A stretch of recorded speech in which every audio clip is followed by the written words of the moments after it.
Right, here we go. So, good evening and welcome to everyone here in the room and everyone online as well. Now, as you can see, look what showed up today.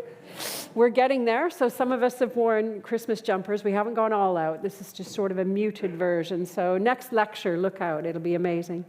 Now, my name is Michelle Gurney, and I'm one of the trustees of Gresham College, and really happy to welcome you here tonight. Before we get started, we have a quick housekeeping announcement, and my lovely assistant is going to help me out here. So you will notice the emergency exit signs. And they're located both to the left and the right. So in the case of an emergency, the staff will guide you to the correct doors. So this evening's lecture will be followed by a short Q&A session, and you can submit your questions either by scanning the QR code on the screens here in the room or by requesting a microphone. And if you're watching at home, you will see the QR code come up on your screen there, and you can enter your questions through Slido, which allows us to put the questions together and answer as many as possible, because Matt gets lots of questions, so we have to make sure we rationalize them. So as well as being a trustee of Gresham College, I am also a member of the Worshipful Company of Information Technologists, which is the sponsor of Gresham's IT professorship. So I'm particularly pleased to be here tonight and to introduce the professor of IT, Matt Jones. I'm just going to tell you a little bit about Matt's credentials in case you're not aware. He is a computer scientist at Swansea University and a fellow of the British Computer Society. He works alongside colleagues from many other disciplines and directly with everyday folk across the world to explore the future of digital technologies.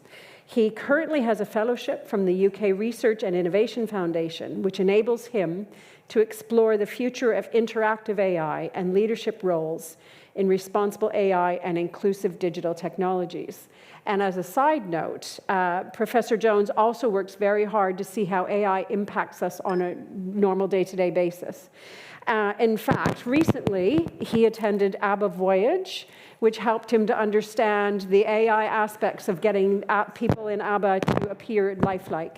And although he was dancing and singing along at the time, I understand, it was only for research purposes. Absolutely. So yes, that's important to understand. Yes. So Professor Jones's theme for this year is AI as your overlord, assimilation, acceptance, or resistance, a theme that I think resonates strongly with all of us here in the room and IT practitioners alike. And over this series, the journey will be one that moves us from a future of human redundancy and hopelessness to hopeful empowerment. So the topic of tonight's second lecture is Becoming AI, Your Journey to Assimilation, with a question mark. So I'm very pleased to introduce Professor Matt Jones. Thank you very much. Thank you, Michelle. And thank you again to the Worshipful Company of IT for enabling this lecture and the series of lectures. Tonight, we're going to be seeing a number of animals. We're going to be seeing a lion, a tiger, even a ferret. Now, don't worry, you haven't accidentally come along to the lectures by the professor of zoology. These animals are going to help us explore a bit more our relationship or potential relationships with artificial intelligence. Now, before I go any further, could you put your hand up if you came to my first lecture, which was about 2 months ago? A few of you, welcome back. Now, those of you that didn't come, this week is the best week to join the lecture series. Now, in the first lecture, we asked the question of whether or not AI would subjugate us. Would it outpace us, outsmart us? Would it beat us? Would we soon see a world where we were no longer the most divine of creations? Would we join this fellow, Lee Sedol, a master of an incredibly intricate game called Go, who was beaten by an AI, and he felt powerless, he felt embarrassed? Would we be like the little girl and her mother who invited in the tiger, anthropomorphized it, treated as if it was one of them, only to find the tiger ate them out of house and home? Will we be like that, inviting AI into our home, talking to it as if it was human, only to find that it exploits us and extracts, and it walks away, leaving us with nothing? Now, in the first lecture, I gave, I hope, several reasons for us to be hopeful, that we can relax. We're not going to be beaten by AI.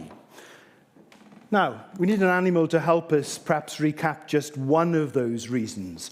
Here's our animal. It is a ferret. If you ask a rational, optimizing, generative AI, as I have here, what ferrets can be used for, you'll get some very sensible answers. AI is great at that. So they've been used for generations for hunting. They've been used for science and even during COVID. Now, the rational AI, though, isn't like us. And what do humans do? Well, this is what we do. This is a sport, believe it or not, a sport called ferret legging. And what you do is you get a ferret and you stick it down your trousers, and then you see how long you can last. There is a world record if you want to beat it. That world record is 3 hours. 3 hours. You know, you, me, humans, we're very strange. We're curious. We're unique. We do things like that. And this is why I believe that we won't be beaten by AI. But there is another danger.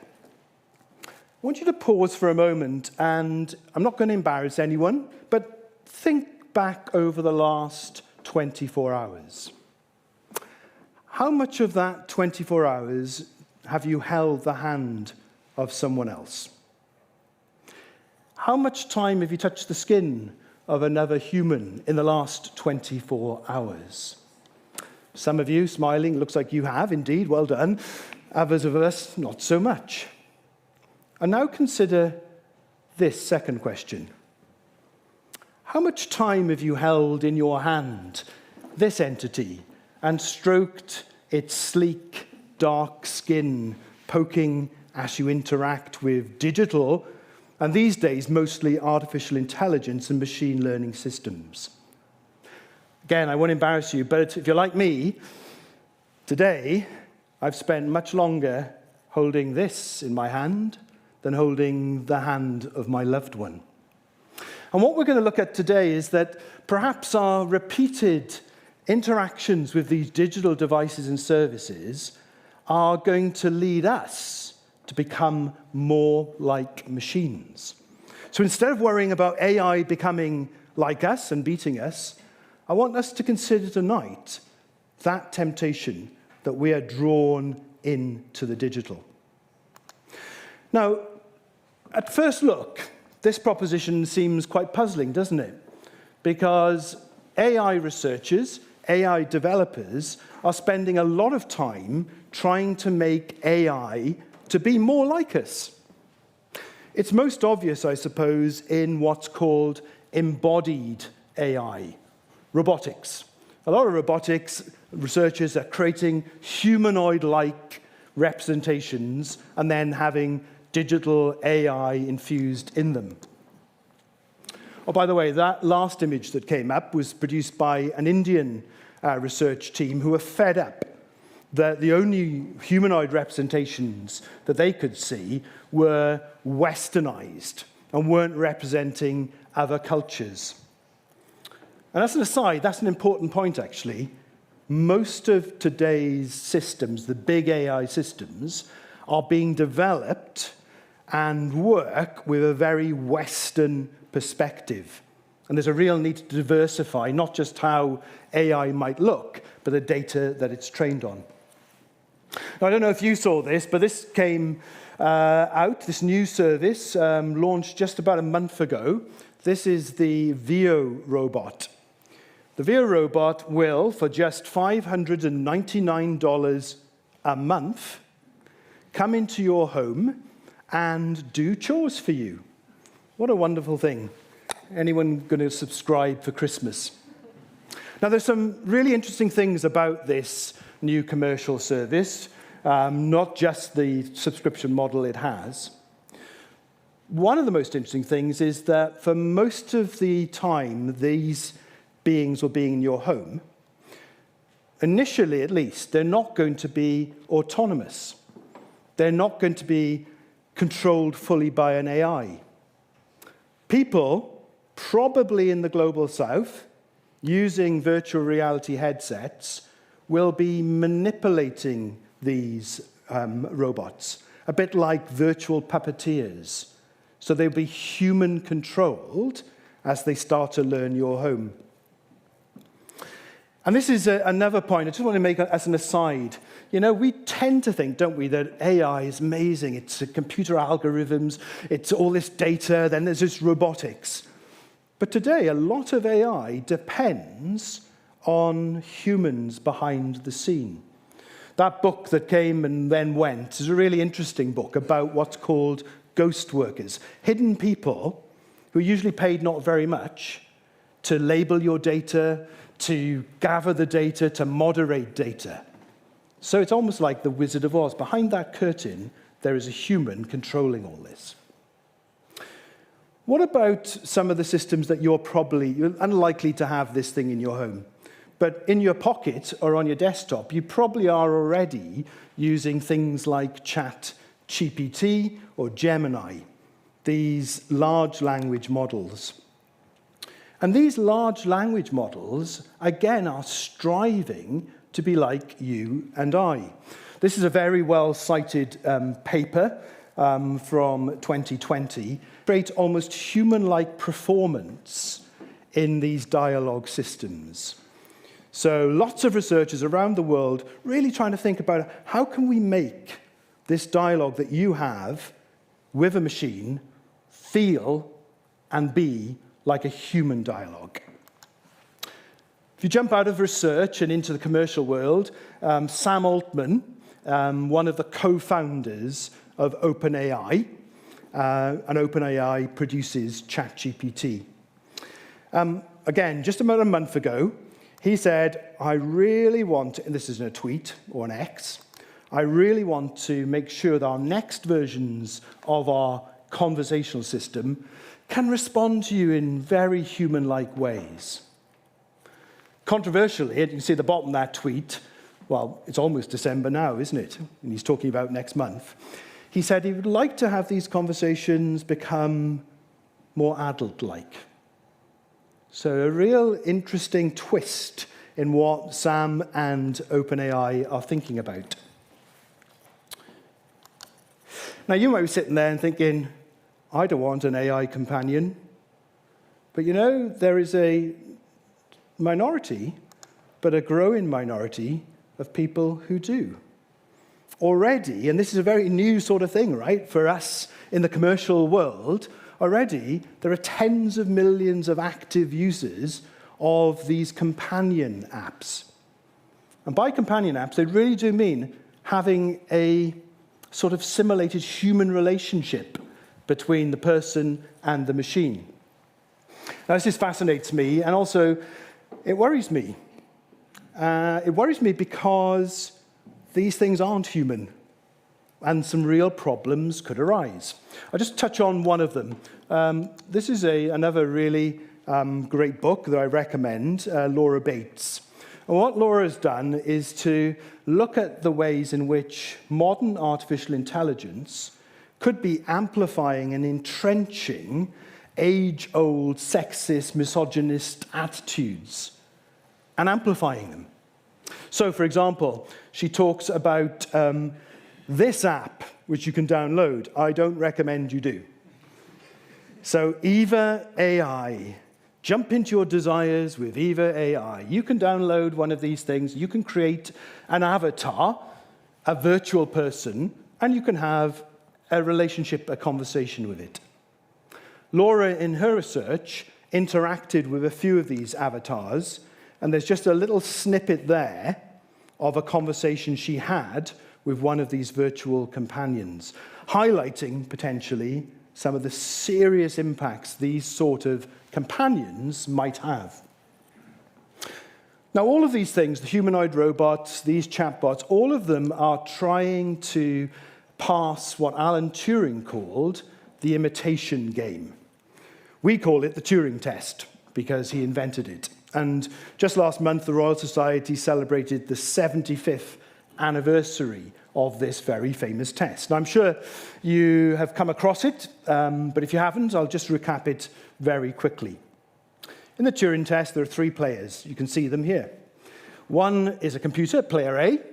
The other is a human, player B. And the third, player C, who can't see the 2 other players, asks questions. And the computer passes the Turing test if the interrogator can't tell the difference, can't know which one is the human and which one is the computer. Now, I've been talking for a bit, so I'm going to see how good you are at this Turing test. You ready? Oh, good. Some response. Still awake. Excellent. We're only on slide 22 of 84. 22 of 84? It's ridiculous. We will stop before tomorrow. In a moment, you're going to see some questions from a tester, and then you're going to see the answers coming from something called me. I want you to look at them and decide, is me, Matt Jones, or is it a computer? Right, ready? Here we go. Any second now. So again, the tester is a human asking a question, and the me is either me or a computer. So I'll let that sink in. I've got my son and his partner here who know me well, so I wonder, should I come to them first? No, I won't embarrass them. Put your hands up if you think me is the Matt Jones standing before you. Oh, yeah, it's all of them or none of them.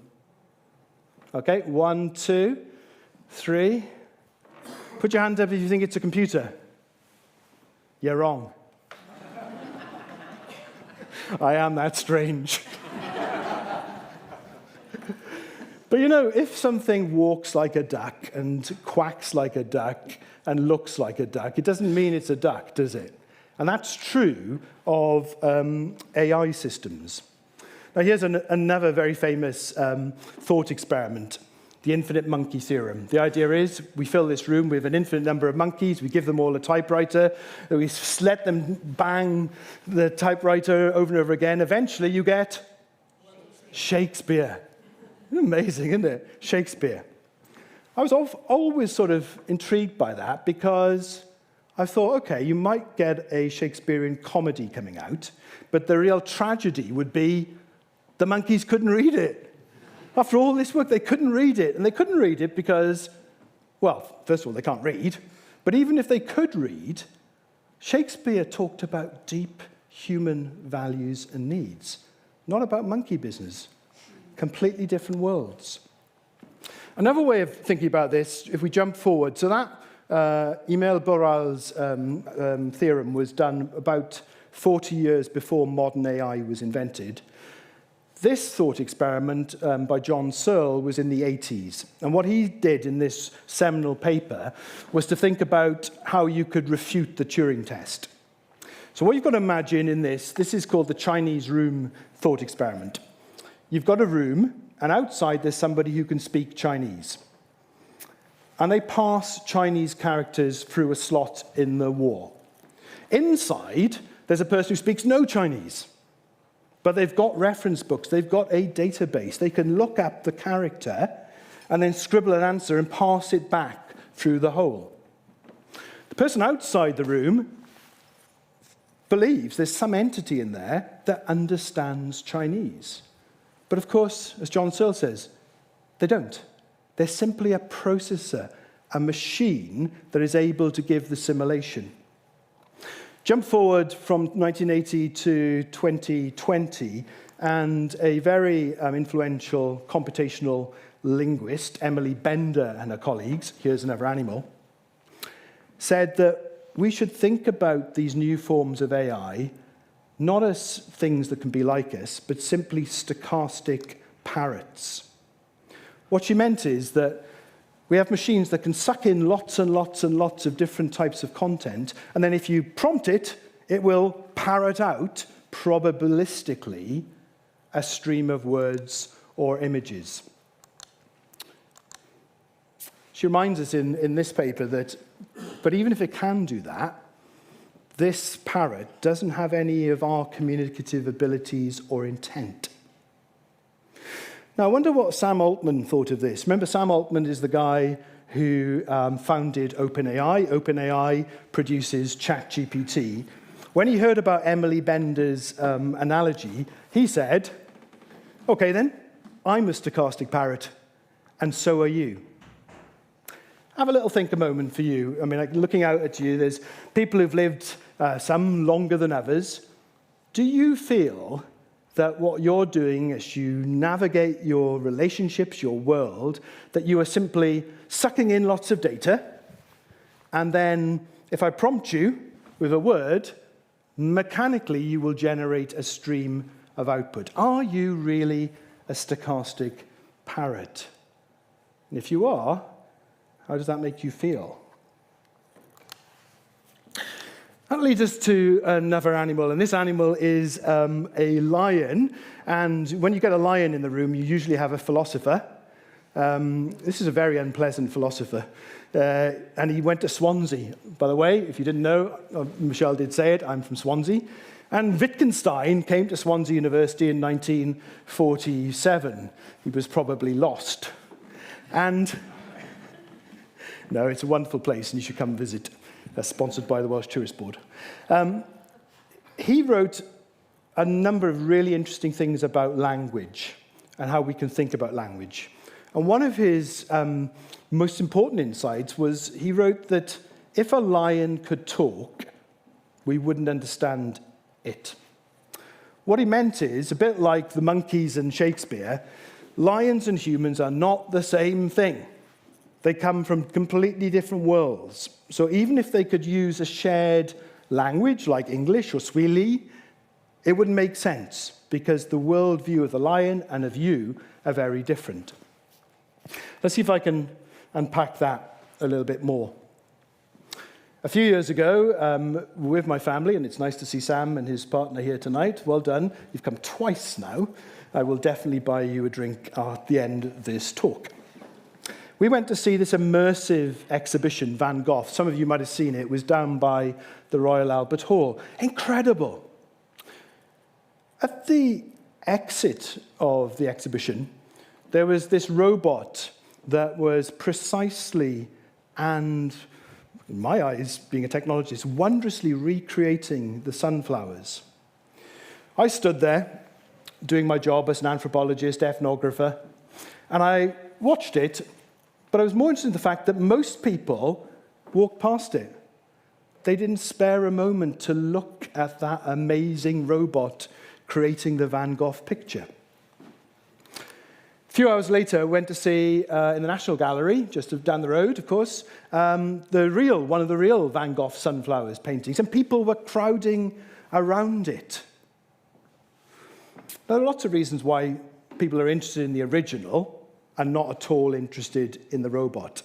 But the one I'd like you to think about is that people are drawn to that original picture because it's coming from someone like us, someone with deep emotions and deep experience, and you can see their energy etched through the very movements and the strokes of their brush.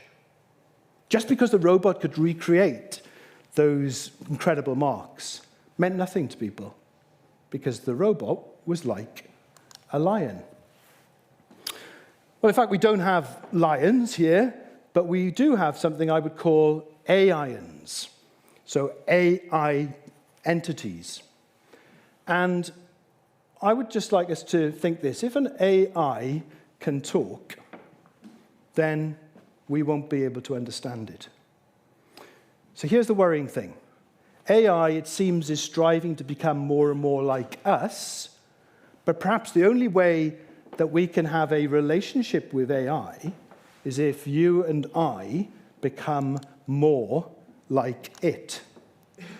You and I become assimilated into the AI world. So now, as we move into the next phase of the lecture, we're going to think about 3 types of assimilation. The first is scary, and there'll be blood and possibly tears. That's extreme assimilation, where people actually want to become more like machines by implanting things into their body. The second, and I can see you all sitting there, well, I won't be doing that in my life. The second will be a bit more, won't be so much blood, but there'll be more angst on your part, because it'll be a quieter, more nuanced form of assimilation. And the last type of assimilation will be a sort of hybrid between the extreme and the quiet. So let's start with extreme assimilation. Anyone else remember when they were 6 cowering behind the sofa when these creatures in Doctor Who came on at around 6 o'clock on a Saturday? These are, of course, of the Cybermen. Cybermen would go across the universe and they would look for human life and other organisms and try to upgrade them, ripping out flesh and replacing it with metal, looking at the irrational, emotional brains that you have, pulling that out and replacing it with rational coldness. The Cybermen thought they were doing people a service, getting rid of all of this nonsense where people put ferrets down their trousers. When I was a bit older, this one petrified me too. This is Jean-Luc Picard from Star Trek, and in this episode, he has been assimilated by an advanced intelligence called the Borg. And the Borg, their frightening phrase would be, "You will be assimilated. Resistance is futile." And then you'd become part of a collective. Your individuality would be taken away and flattened. I do wonder sometimes about, are we becoming like that? Are we becoming people who are having our individuality, our voice, taken away? I'd like you to ponder if you've used any large language models to write an essay, or to write an email, or to draft a report. Have you sensed a flattening of your individuality as you see the text? Now, because this is a Gresham audience and very erudite and probably doesn't watch television, I thought I'd better give a little bit more of a literary example. So, I don't know, can you recognize who the person with the strange headgear is? Oh, maybe you're not as literary as I hoped. It's Margaret Atwood. So Margaret Atwood, I had the real blessing to meet her a while back, and here she is about to control a drone, a flying object, using her brain alone, using a brain-computer interface. For copyright reasons, I'm not going to show you that bit, but just imagine Margaret Atwood, that incredible brain. Can you imagine what it did to the drone? It was fantastic. Margaret Atwood has written a number of fascinating dystopian books which show how there's almost a sort of inevitability that humans will want to be assimilated and connect with new forms of technology, be it digital technology or, in some of her books, biotechnology.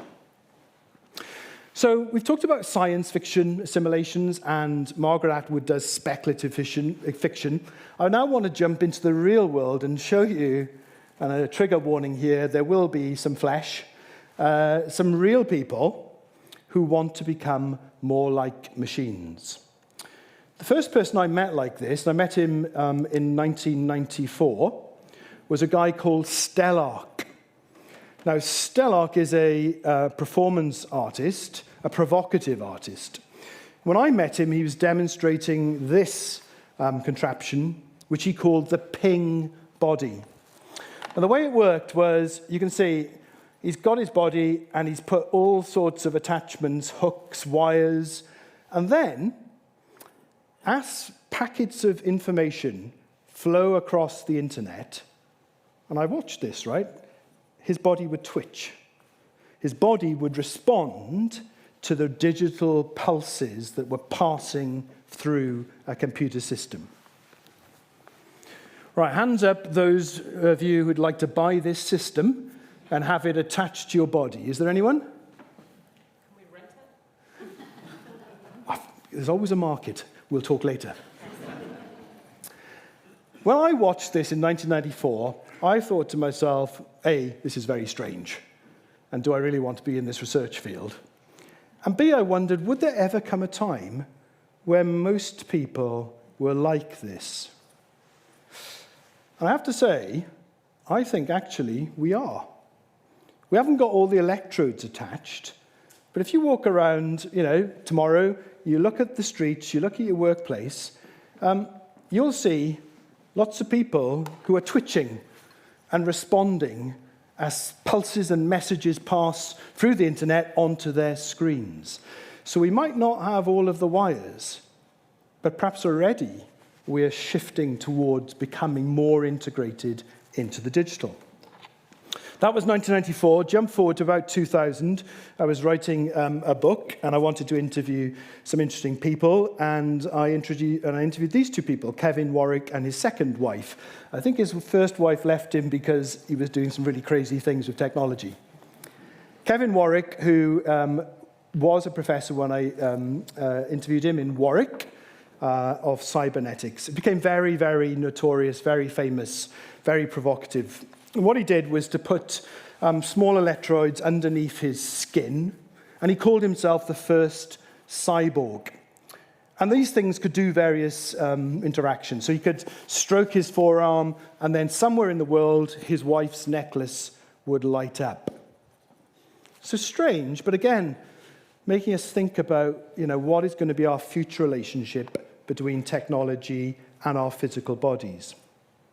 So 1994, 2000, there are still people doing this today. And here's quite a famous one. This guy is Neil Harrobson. And he's got an implanted antennae in his head. And that antennae allows him to listen to the colors, to the visual spectrum in the room. So it converts the visual field into sound, and he picks up the sound through bone-conducting earpieces, a bit like you can buy now when you're listening to music. But look what he says. Instead of using technology or wearing technology constantly, we will start becoming technology. So the last three people we've seen are all sort of amateurs, DIY enthusiasts, trying to biohack their bodies. But there's an industrial scale activity that is trying to do this. So here is our favorite AI tech bro, Elon Musk, who is now gets a salary of $1 trillion or something. It's incredible. And he founded a company called Neuralink. At the end of the lecture, we'll see some of the positive ways in which the Neuralink technology is being used. But what you can see on the screen here is a robot which, if you've got very good eyes, you can see a very small needle. And the robot comes down over your head, and the needle implants a fascinating, highly, highly precise implant into your brain. And the implant directly connects with wires to neurons in your brain. Now, we'll see some of the good uses of this kind of technology, but one of the drivers for Elon Musk is, well, he thinks that AI is going to beat us, so we should join it. And we join it, in Elon's mind, by having these implants in our brain and having access to all of the AI's abilities. Now, when I look at that surgical robot, I can't help but remember the Cybermen. And it scares me. Now, if you're interested in these ideas, these are books that I'd recommend you pick up and read. One is quite old, Mark O'Connell's. Alex Krotowski's has just come out. And in both of those books, you can get lots more insights into what drives these people to want to hack their body, and importantly, some of the tricky ethical questions. So let me just ask you, and you can raise your hands, if you could upgrade yourself and become more like a machine, have one of Elon's chips put into your brain so you could tap in to all of that AI, would you go for it? Just raise your hands. 1, 2, 3, 3. 4. All on this side of the room, interestingly. So 4 people there are going to be upgraded. They are going to be better than the rest of us. What is that going to mean if we have 2 types of human? One fully upgraded, one with all this information, and another impoverished. Well, of course, that's happening already today. I spend a lot of my time in sub-Saharan Africa and in Southeast Asia, and the kind of things we take for granted, the information we have, the AI services we touch, the advantages that give as we're walking on down the street to send that last email, that's not available to the majority of people in the world. So this might be a big ethical question for us in the future. It's already a big ethical question for the world right now. So that was extreme assimilation. And I think you're probably all thinking, that's good, I'm never going to do that. I now want to think about everyday, quieter assimilation. In the first lecture, I put up a chart like this, and it had colors in it, and I asked you to tell me what you thought the color meant. So I didn't want to disappoint the 5 or 6 of you who came last time. Thank you for coming back. So I put up another chart. What I'd like you to do now is to turn to somebody, maybe somebody you've never met before. Check that they are human, by the way. It's possible that 1 or 2 assimilants have already come into the room. And just maybe say hello, and then say what you think this map shows. And you've got about 30 seconds. You can talk about anything else if you want. Make some noise.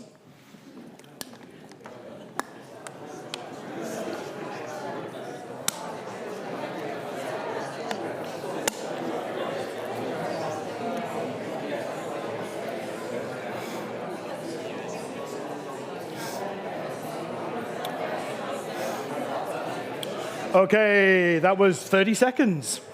Does anyone want to tell me what this map shows? Yes? The Roman Empire at its largest extent. The Roman Empire in its largest extent. Put your hands up if you had a similar answer. All right. Put your hand up if you had a different answer. And what was your answer? The amount of technology in the different countries. Oh, that would have been also a good answer, but the first answer was correct. It is the Roman Empire in 117 AD, which, well, you'd probably know more than me, but was the greatest extent of the Roman Empire.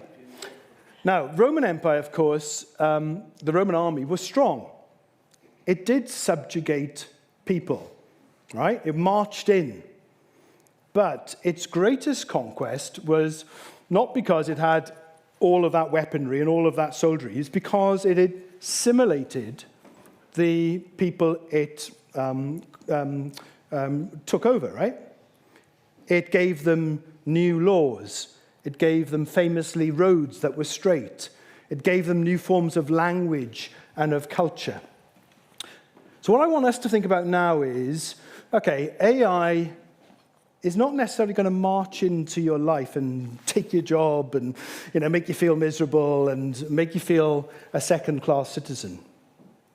But your interactions on a daily basis with these services might impact the way you communicate and might impact the way you behave. So let's have a look at both of those elements. First of all, the impact on the way we communicate.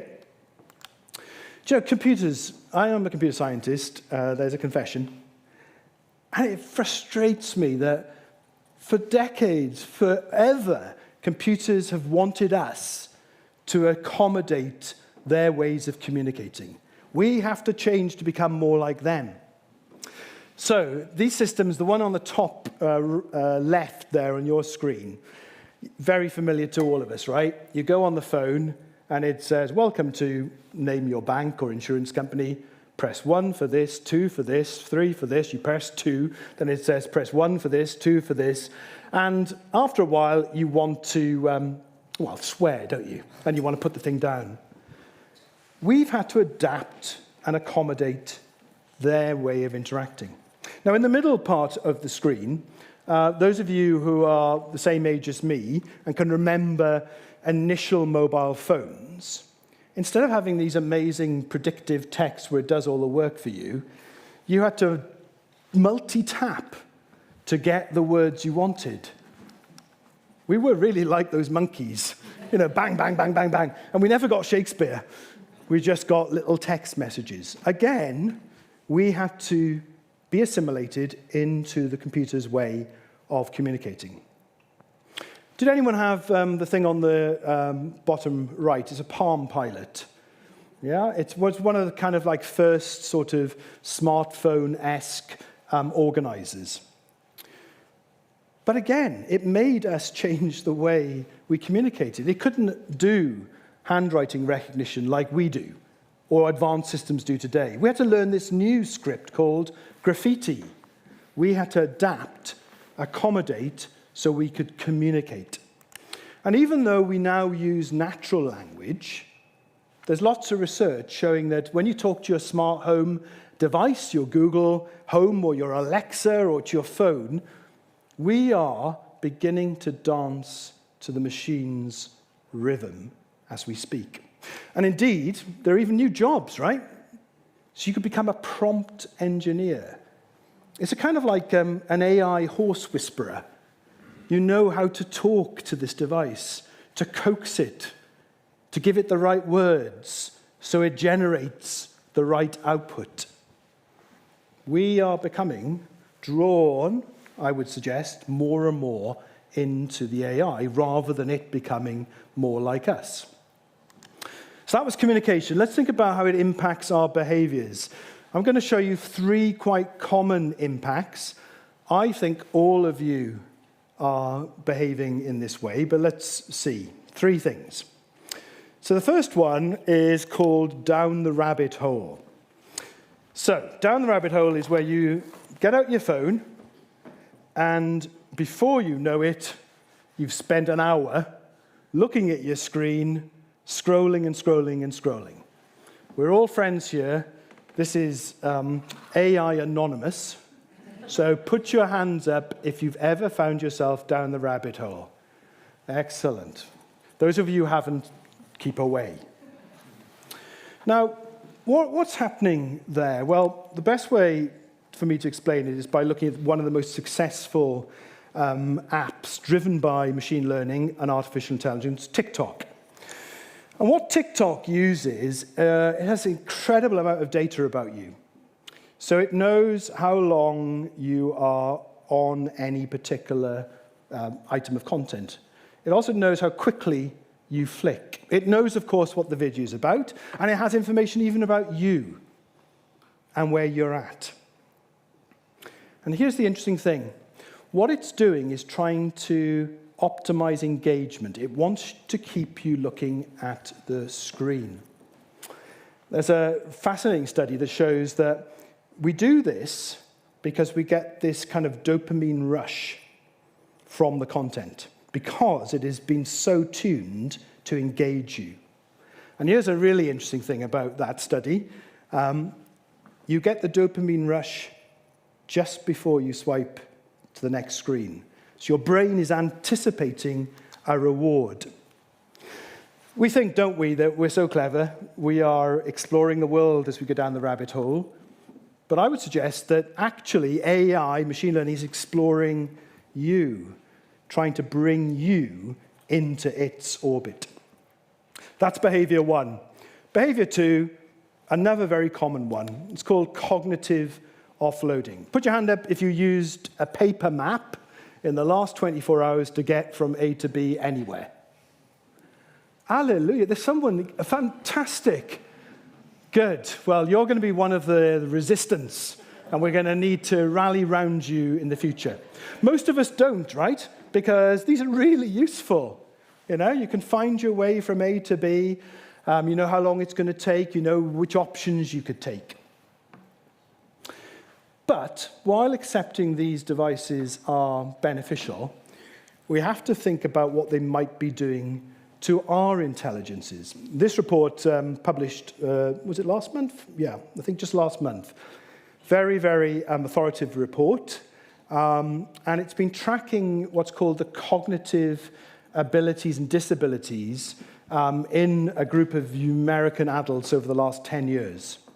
And by cognitive disability, they mean your ability to make choices, remember things, plan. Now, what this study, this tracking study, has found is that there has been a decline in cognitive ability over that 10-year period. And here's the thing, it's not just for people like me who are older. The younger group, much younger group, are finding that their cognitive abilities are being eroded. Now, that paper, you should read it, gives lots of possible reasons for the decline. Some of it could be due to health or nutrition. It could be to do with people's economic status. But one part of the paper talks about the impact of social media, of us offloading some of our abilities to these devices. Now, whether or not, that is actually going on, whether or not we are really rotting our brain, I think we also have to think about what we give up when we give over some of our abilities to the digital, to the artificial intelligence. So let's go back to the Romans and to their roads. Romans made roads. They were straight roads. They were great. They would allow you to get from A to B really effectively. Roman roads are also very, very persistent. So here's an example of a road in Britain which is built on an original Roman road. Sometimes when new infrastructure comes in, it lasts a very long time, and it remains as we become assimilated. These roads, these Roman roads, are great, but what they've done is for us to forget other tracks, other ways of finding and journeying in our lives. So, for example, in the British Museum, if you go, you'll see this famous, very, very ancient track from Britain. It's called the Sweet Path. Many things that were once part of our natural fibre and fabric in the UK have been forgotten as we've taken on these new forms of infrastructure. So a question to us all is, if we do give over to AI, forget about whether it rots your brain, but what are we losing, and how might we re-cherish those things? Now, the last behavior is one I think that there's no one in, well, maybe there is. There shouldn't be anyone in the room that doesn't resonate with this horror story. You're sitting with your friends, your family, your loved ones, and you're not there. You are doing what some people have called the death of proximity. So come on, let's be honest. Put your hands up if you've ever had a situation like that. You sat next to family, friends, and they all get their phones out, and you're not present. Let's have a look. Oh, yes. The rest of you, again, I need you in the resistance force. This is a very well-known impact. I want to go a bit deeper tonight, and we're going to go a bit deeper with the help of an anthropologist in UCL and his colleagues called Daniel Miller. And Daniel Miller said that what our smartphones are becoming are transportal homes. Now, what he and his colleagues meant by that is that we can now, or we feel, live our lives in these boxes. We can live in this digital space. And he calls it a transportal home because from my home here, I can transport into a friend's or a colleague's, wherever they are in the world. Now, Daniel Miller doesn't make any judgment of whether or not transportal homes are a good or bad thing. I want you to think that they're a bad thing. Because what we're saying, effectively, is inside this box is a sort of digital simulation of your life. And then you connect, you believe, through messaging, through Instagram, through connection, to someone else's life. But that also is simply a data-driven AI algorithmic force, not the real person that you and I are. So we've done extreme assimilation. Now we've done everyday assimilation. I want us to end by thinking about a merging of extreme with everyday assimilation. So this is my wrist, and I'm now going to tell you, all the way through this lecture, you've been talking to a cyborg. So I've tricked you, and I'm going to upgrade you, and resistance is futile. So I've not got anything implanted in me, right? I'm scared of blood. I'm not going to stick anything under my skin. But I am wearing something here that can pick up some very, very intimate aspects of my life. My heart rate variability, how much oxygen I can push into my lungs, my heart rate, my stress, all sorts of things. So that's like an implant, and then it connects to an app on my transportal home, and that app tells me all sorts of things. For example, it tells me that I should go to bed tonight at 7:46. So the last thing that told me to go to bed was my mother, and I was 6 years old, scared after the Doctor Who. It's a funny world, isn't it? Oh, here's Margaret Atwood again. Do you recognize her now? Yeah, good. So Margaret Atwood again, she's using, these are like the implants on your wrist. So what Margaret's using here is the first version of Google Glass, which were the glasses where you'd have a very small lens and you could see digital content. I asked her what she thought about it, and she said, rubbish. And she was right at the time, okay? But fashions have really changed, and these devices are becoming fashionable again. So this is Facebook's or Meta's glasses. You put the glasses on, and then you wear something like this on your wrist, and simply by picking up your muscle electric pulse, you can navigate through information that you see in front of you on the sunglasses. Take a look at some of the things that you might see through your glasses.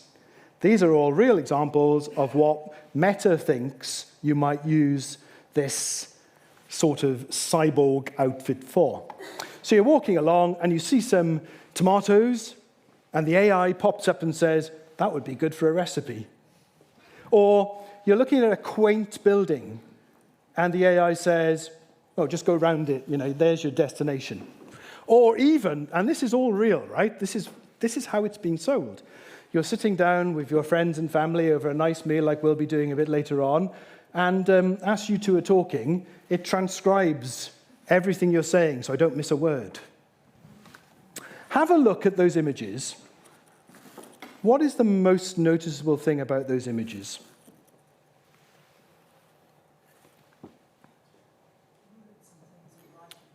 Yeah, so the digital is right in your face, and the reality is in the background. Really got to think about the future. Do we want a future where the digital becomes much more than the physical? It is foregrounded, whereas our reality, which is so glorious, is put into the background. So we've only got a few minutes left, so now we must end in hope. And I'm going to tell you that, first of all, that resistance, and I think we've got at least one member of the audience who's going to help me there, is useful. When the Romans came and they occupied Britain, there were still poets. There were still people who kept the old traditions going. And that has lasted into our present-day life. So you can, of course, decide to do a digital detox. You can buy a device that's very simple. I'm, though, the professor of IT. And if I tell you to stop using computers and throw them all away, I think Michelle and the worshipful company of IT will probably tell me, thank you for that second lecture, your time is up. So I'm going to tell you that the way I look at the world is that we need to think about reorientating rather than just resisting technology. And I want us to think about 3 ways we could do that as people who build technology. The first is through extreme empowerment. So instead of extreme assimilation, why not use AI to provide great empowerment to people? So here, for example, is a professor of MIT, Hugh Hare. He lost both his legs in a climbing accident.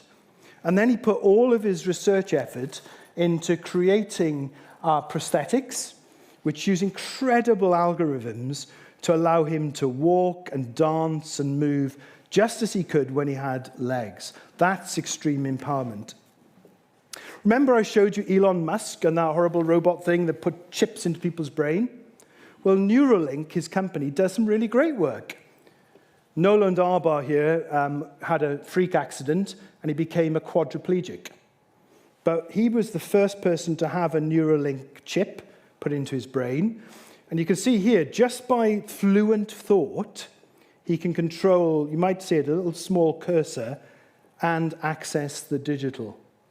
He said, I am now the first telekinetic person. What about everyday agency instead of everyday assimilation? Think back to the example I gave you of navigating with your phone. A while back, my team, our research team in Swansea, looked at an alternative to that heads-down, turn-by-turn interaction. We wanted people to find their way to a destination without being nannied to that destination. So you see here in this little clip, the person on the left is getting frustrated because he's being told exactly what to do, and the person on the right is getting very subtle touch information to allow them to meander and find their own way. And finally, how do we design so that instead of having all of this stuff pushed in our face, we can feel like we're living in an uncurated world? For this, I would point you back to a very early mobile device, the iPod Shuffle. It was a device about this big, by Apple. And what it would do, one of its functions was it could take and make you a random playlist. And indeed, its marketing was, life is random. People loved it because they were, although these tracks were being played randomly, they were using their curiosity, their thoughts, to work out why one piece of music was being played after another. Now, all of these examples, as we end, I would say I'm trying to get us to think about how, instead of us being played by AI, instead of us being made to dance to the rhythm and the tune of these new systems, being assimilated, how can we design systems so that we do the playing? I'm going to leave you with this image. This is an image of a virtuoso violin player. Look at her. She's got an instrument, the violin, in her hand. She's putting all of her energies, her physical energy, her emotional energy, her cognitive energy, into that instrument and creating an incredible performance for herself and for others. We need to stop thinking about AI as some entity that is either going to subjugate us or is going to assimilate us. We need to think more about it being something that is simply an instrument, another great tool that we can play our performances with. So, at the end of the second lecture, I can tell you, don't worry about being subjugated. Be careful that you're not going to be assimilated. But if you avoid both of those temptations, there's still one more, and that is that you'll feel domesticated. But that is, as they say, time for another lecture, and that lecture will be in February. And given that that lecture is after the New Year, and there's a Christmas tree here, let me be perhaps the very first person to wish you Happy Christmas and Happy New Year.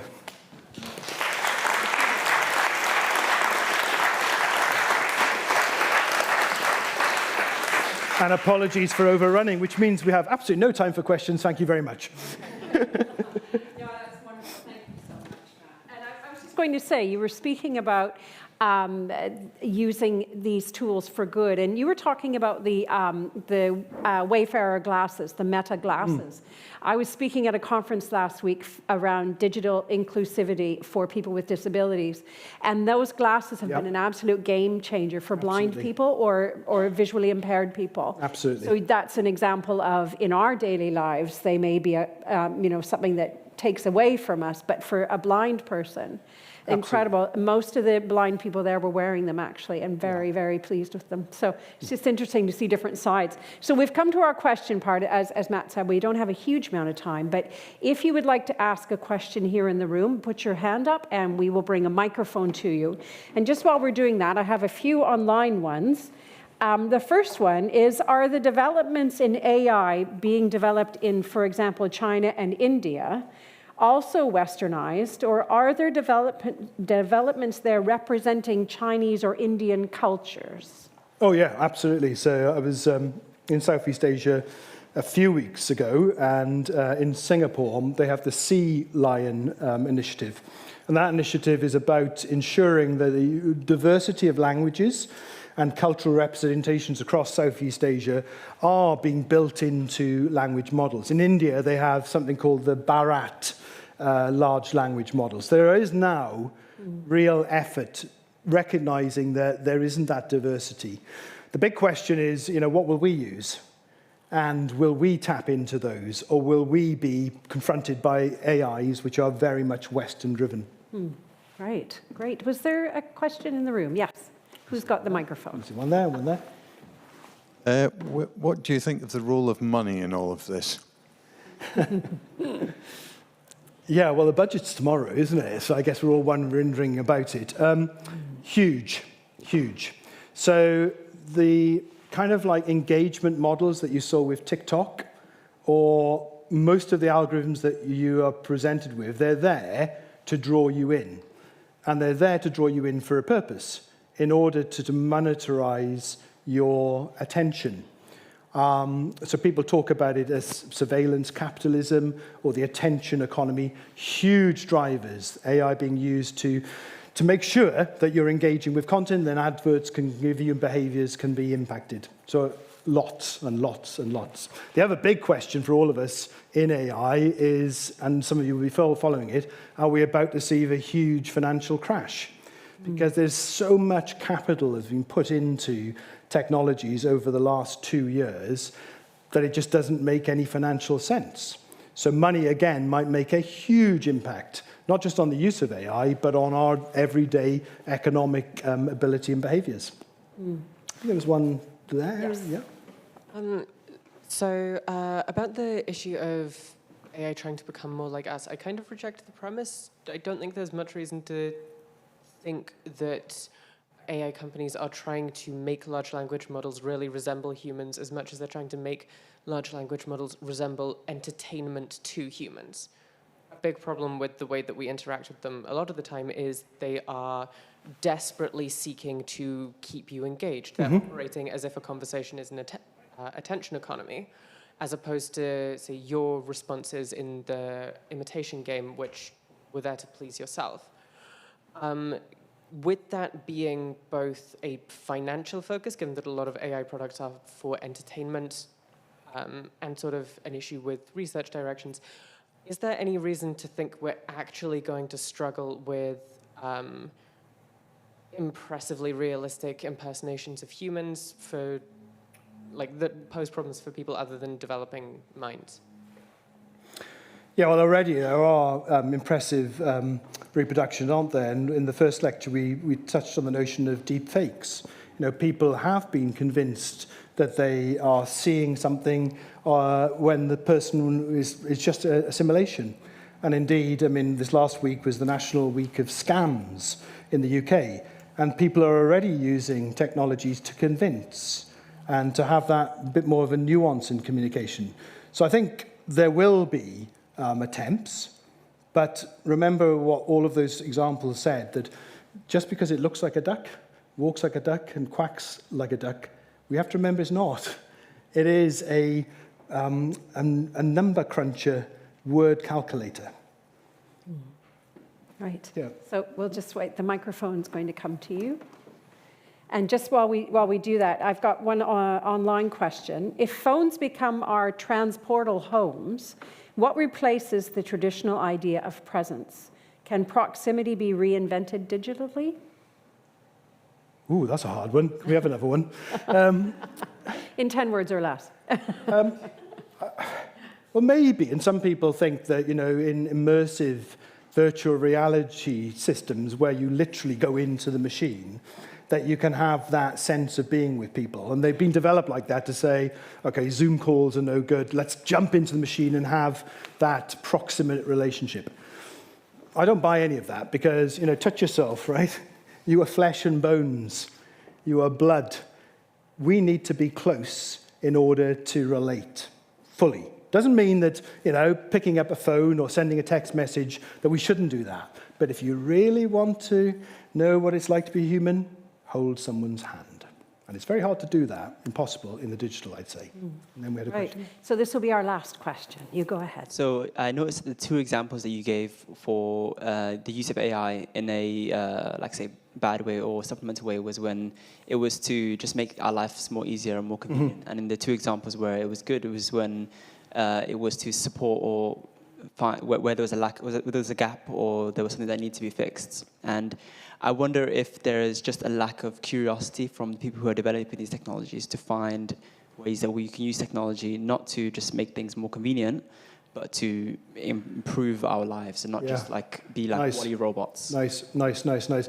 Bill Gates famously said, I think in the early 2000s, his goal was to take the friction out of life. And it sort of makes sense, doesn't it? Who wants hassle? Who wants mess? Shall I tell you? You do. Because your life is richer and better through the problems and through the frictions that you rub up against. So tonight, go out and be messy, I suppose.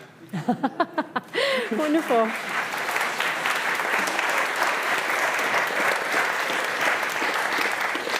So we just have one very quick announcement before you go. Each of you here in the room will have had a paper on your chair.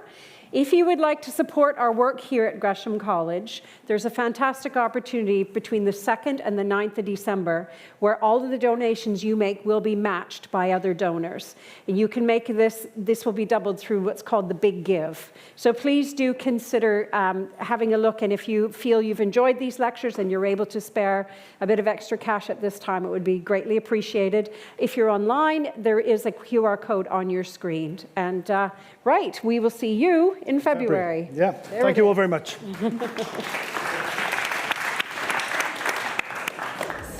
Thank you. Cool.